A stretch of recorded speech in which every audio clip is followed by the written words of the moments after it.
Wantoota gurguddaa ja'a hariiroo keessan jabeessanii isinitti maatiin dabarsinaa sirriitti na dhaggeeffadhaa hiriyoota keessaniif illee sheer godhaa. Inni tokkoffaanii gara fuulduraatti wal dhiisna jecha jedhu hin fayyadamina. Wal dhiisna yookiis wal dhiisuullee ni dandeenya kan jedhu jechuudha. Lammaffaa irratti utuu rakkoon jiru rakkoon hin jiru hin jedhina.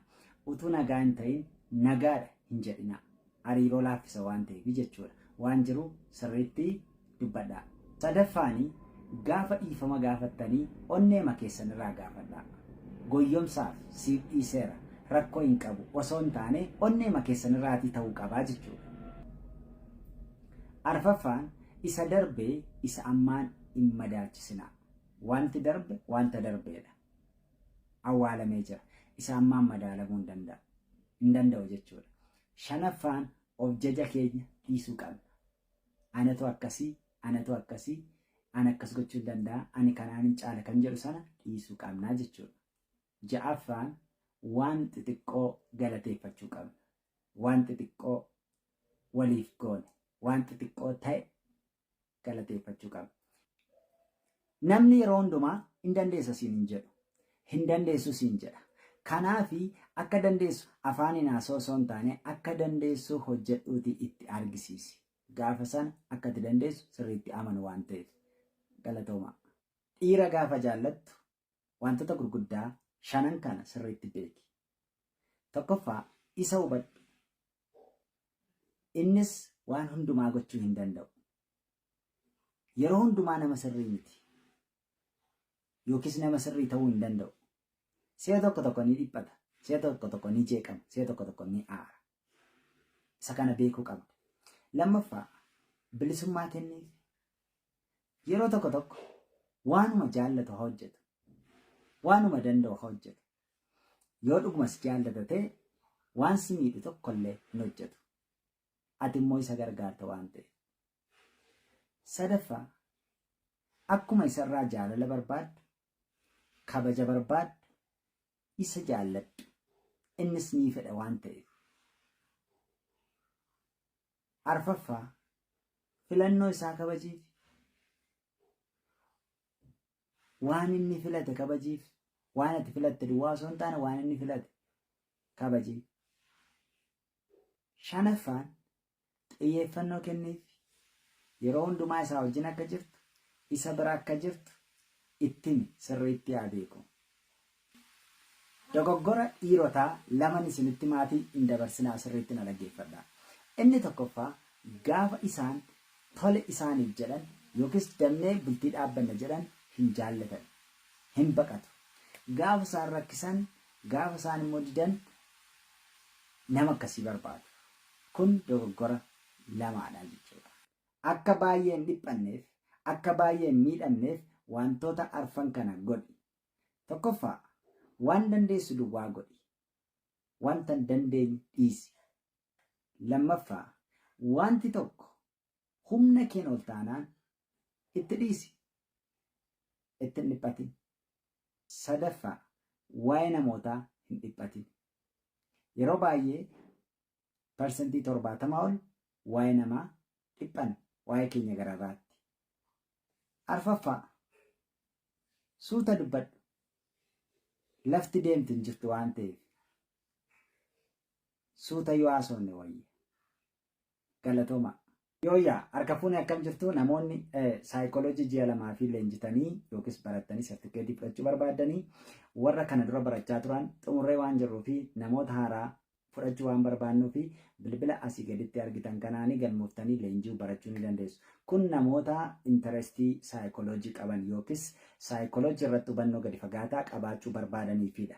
Naaf gala namoonni hedduun yeroo ammaa kanatti barnoota waan jedhamu akkan jaallannu nan beeka, leenjiis akkan jaallannu nan beeka, saayikooloojii kanas akkan jaallannu nan beeka, kitaaba dubbisuus akkan jaallannu nan beeka. Haa ta'u malee garuu achi keessatti immoo namoonni baay'ee intaresti ta'an, namoonni of jijjiiruu barbaadan, dargaggoonni jireenya isaanii jijjiiruu barbaadan, gatii kaffalanii barachuu kan barbaadan ni jiru.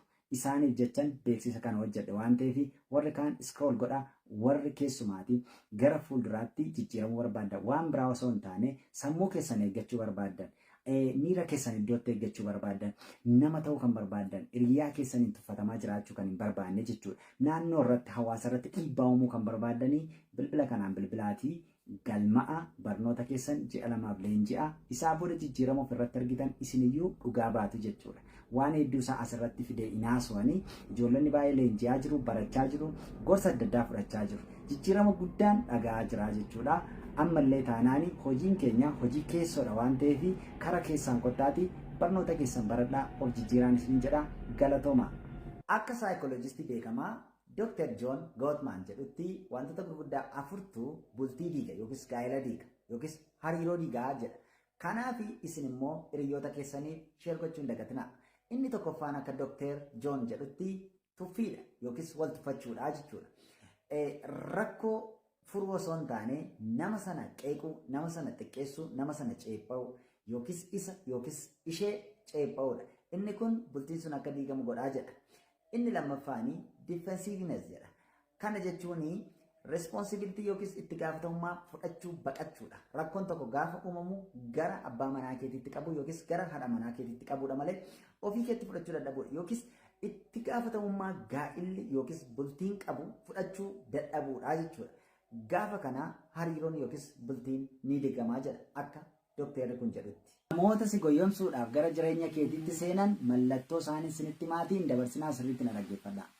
Inni tokkoffaanii baay'ee si ooyisu, baay'ee si jechu, baay'ee si dhaggeeffatu jechuudha.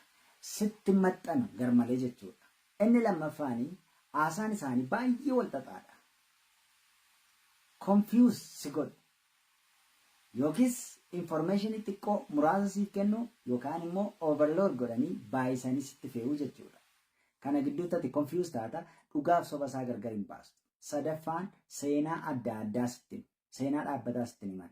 Arrawaa tokko yoo sitti himan bor kan biraa, iftaan kan biraa seenaa dhaabbataa hin qabanii jechuudha. Kanaan beekuu dandeessu. Inni arfaffaanii si ariifachiisu, si jajjarsu, akka ati daftee waa murteessitu godhu.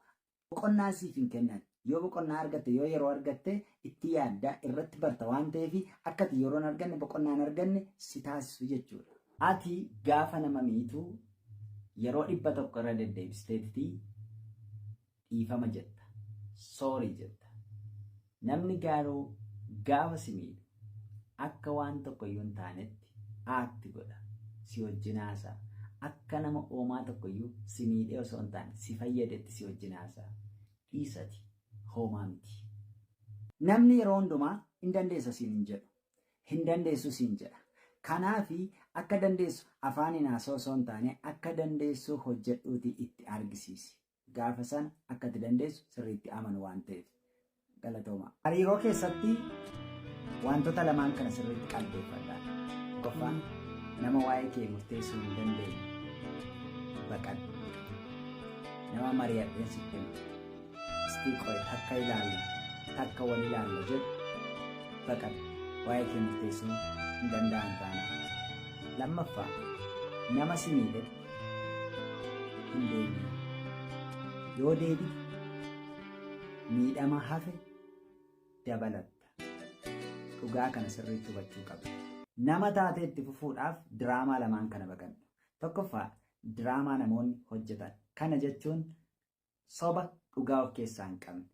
Isa sooshaal miidiyaa irra naanna'u, isa mandara keessa naanna'u sana. Diraamaa namoonni hojjetanii jireenya kee dadhabsiisuu barbaadan, duubatti si deebisuu barbaadan sanarraatii of eeggachuu danda'u sirra jiraata. Lammaffaa diraamaa mataa keetiidha. Isatti ofii kee uumtee addunyaa ofii keessa hin jirre keessa jiraattu. Maqaa hin jirreessa ofii laattu. Dadhabina kee yookiis wiikinasii kee isa fudhachuu baqaddu. Namoota kan biraatti maxxansitu. Sana lamaan irraa baqaddu. Diraamaa namootaa fi diraamaa mataa keetiirraa gaafa baqatte jireenya haala salphaadhaan milkeessuu dandeessa. Nama taatee itti fufuudhaaf diraamaa lamaan kana baqadhu. Tokkoffaa diraamaa namoonni hojjetan. Kana jechuun soba dhugaa of keessaa hin qabne. Isa sooshaal miidiyaa irra naanna'u, isa mandara keessa naanna'u sana.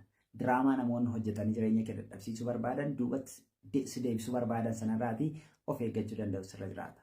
Lammaffaa diraamaa mataa keetiidha. Isatti ofii kee uumtee addunyaa ofii keessa hin jirre keessa jiraattu. Maqaa hin jirreessa ofii laattu. Dadhabina kee yookiis wiikinasii kee isa fudhachuu baqaddu. Namoota kan biraatti maxxansitu. Sana lamaan irraa baqadhu. diraamaa namootaa fi diraamaa mataa keetiirraa gaafa baqatte jireenya haala salphaadhaan milkeessuu dandeessa. Gorsa saayikooloojii 3 kanaa sirriitti na dhaggeeffadhaa. Tokkoffaa nama isin hin jaallanne wajjin nagaadhaan jiraadhaa yookiis piisii ta'a. Sababni isaa namoonni baay'een ofii isaaniiyyuu hin jaallatan waan ta'eef. Lammaffaanii gaafa waan gaarii hojjechuuf kaatan, gaafa waan gaarii dhaabuuf kaatan qeeqamuudhaa fi qophaa'a. Sadaffaan gaafa nama amantanii iccitee itti himuuf jettan waan hunda isaa itti naasa'inaa waan muraasa qabadhaa. Yaada dabalataa fi foloo gochuun dagatinaa. Wantoota arfan kana nama tokkotti akka hin himne beektonni nu gorsu. Isaan sana irratti afaan qabachuu qabna. Tokkoffaa rakkina keessan namatti hin himinaa. Rakkina keessan yoo himtan garuu namoota ogummaa qaban, namoota furmaata nuu kennuu danda'an duwwaatti himachuu qabna.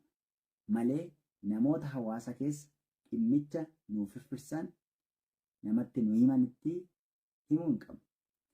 Lammaffaan kan isaan nu gorsan mul'ata keenya namatti himuu akka hin qabnedha. Sababni isaa mul'anni keenya kan nuyi jiraannuu fi kan nuyi irratti duunuudha waan ta'eef.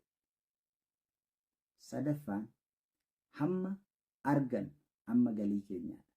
Sababni isaa yoo xiqqoo arganna ta'e namoonni nu tuffatu. Mindaa xiqqaa galii xiqqaa qabna taanaan namoonni nu tuffatu.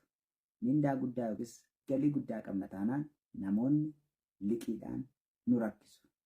Kanaaf dhoksuu qabna. Namatti himuu qabna. Inni arfaffaan rakkoo maatii keenyaadha. Rakkoo maatii keenyaa nama kamittillee himuu hin qabnu.